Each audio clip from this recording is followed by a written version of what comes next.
بسم اللہ الرحمن الرحیم۔ صفہ عربی میں چبوترے کو کہتے ہیں۔ مسجد نبوی صلی اللہ تعالی علیہ وسلم کے صحن میں ایک چبوترا بنایا گیا تھا۔ یہ ان مسلمانوں کا ٹھکانہ تھا جن کا کہیں ٹھکانہ نہ تھا۔ وہ دن کو جنگل سے لکڑیاں لا کر بیچتے تھے اور اسی سے گزر بسر کرتے تھے، اور رات کو ایک استاد سے لکھنا، پڑھنا اور دین کی باتیں سیکھتے تھے۔ یہ حضور صلی اللہ تعالی علیہ وسلم کے پاس اکثر رہتے تھے اور آپ صلی اللہ تعالی علیہ وسلم کے ارشادات کو سن کر یاد کر لیا کرتے تھے۔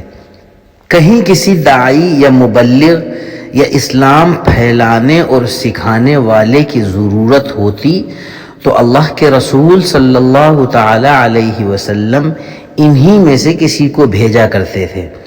مکہ میں چونکہ امن و امان نہ تھا، نہ ہی کھلے عام نماز پڑھنے کی اجازت تھی، اس لیے فرض نماز 2 ہی رکعتیں تھیں۔ مدینہ آ کر جب مسلمانوں نے اطمینان کی سانس لی اور مذہب کی آزادی ملی تو ظہر، عصر اور عشاء کی 4 رکعتیں اللہ تبارک و تعالیٰ کی طرف سے کر دی گئیں۔ مغرب کی 3 ہی رکھی گئیں اور فجر میں 2 رکعتیں کر دی گئیں، کیونکہ صبح کے وقت لمبی قرات یعنی رکعتوں کے بدلے زیادہ قرآن پڑھنے کا حکم دے دیا گیا۔ جماعت کے ساتھ نماز پڑھنے کے لیے ضرورت اس بات کی تھی کہ مسلمانوں کو مقررہ وقت پر بلانے کے لیے کوئی نہ کوئی نشانی مقرر کی جائے، جیسا کہ ہندوؤں میں اس کے لیے شنکھ بجایا جاتا ہے، عیسائیوں میں گھنٹا بجایا جاتا ہے اور یہودیوں میں قرنہ کا رواج تھا۔ اسلام میں کھیل تماشے کی ان بے معنی آوازوں کے بجائے انسان کی فطری آواز کو پسند کیا گیا کہ کوئی کھڑا ہو کر اللہ اکبر اللہ اکبر، اشہد ان لا الہ الا اللہ اور اشہد ان محمد رسول اللہ پکارے، اور سارے مسلمان اس فرمان خداوندی کی آواز کو سن کر جوق در جوق مسجد کا رخ کریں۔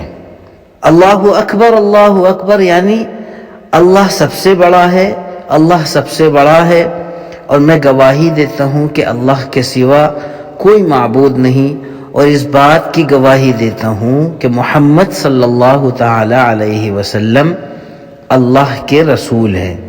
اور یہی فطرت کے عین مطابق تھا۔ جمعے کی نماز بھی مکے میں نہیں ہو سکتی تھی۔ مدینہ آ کر اس فرض کے ادا کرنے کا موقع ملا، چنانچہ سب سے پہلے حضرت مصعب بن عمیر رضی اللہ تعالی عنہ نے مدینے آ کر جمعہ کی نماز ادا کی، جن کو حضور صلی اللہ تعالی علیہ وسلم نے اپنی روانگی سے پہلے ہی مدینہ روانہ کر دیا تھا۔ پھر جب حضور صلی اللہ تعالی علیہ وسلم آئے اور قباء میں چند روز ٹھہر کر مدینے جانے لگے تو جمعہ کا دن پڑا۔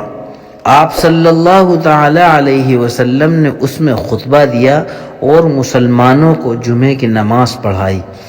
نماز میں سب کو کسی ایک سمت کی طرف منہ کر کے نماز پڑھنا چاہیے، اسی سمت کو قبلہ کہتے ہیں، جیسے یہود بیت المقدس کی طرف منہ کرتے تھے۔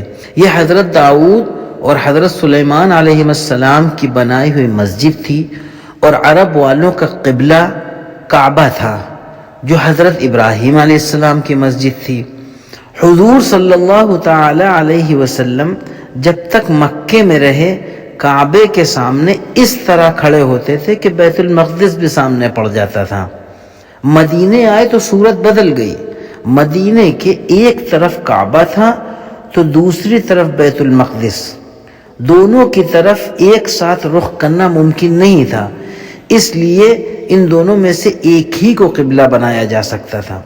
پہلے تو آپ صلی اللہ تعالی علیہ وسلم یہودیوں کی پیروی میں حضرت داؤد علیہ السلام کی بنائی ہوئی مسجد بیت المقدس ہی کی طرف منہ کر کے نماز پڑھتے رہے، مگر 16 مہینے کے بعد خدا کا حکم آیا کہ حضرت ابراہیم علیہ السلام کی مسجد یعنی کعبے کی طرف منہ کر کے نماز پڑھو، کیونکہ وہی خدا کا سب سے پہلا گھر ہے۔